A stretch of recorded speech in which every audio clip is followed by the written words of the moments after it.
प्रणाम करतनी गुरु भाई बहना। रउआ लोगिन के एक दर्द भरल शिव गुरु के भजन सुनावतनी, सुनी रउआ लोगिन ध्यान।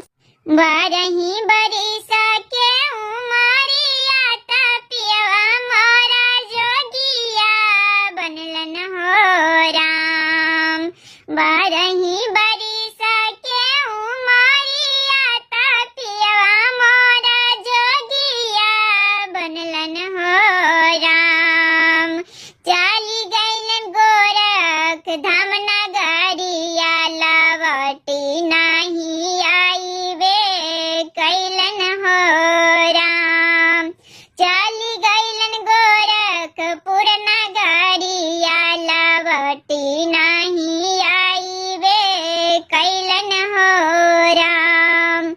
कैसे के कटते हमर दीना माता पियवा नाही आई बे कैलन हो राम।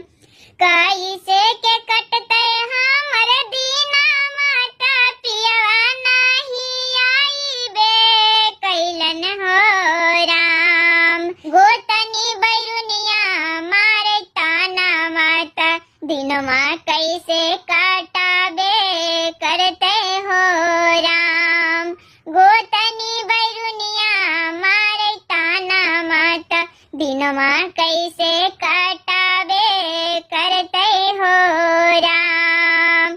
हाथवा में बांधनी कांगना माता शिवा गुरु के ध्यानमा धैनी हो राम।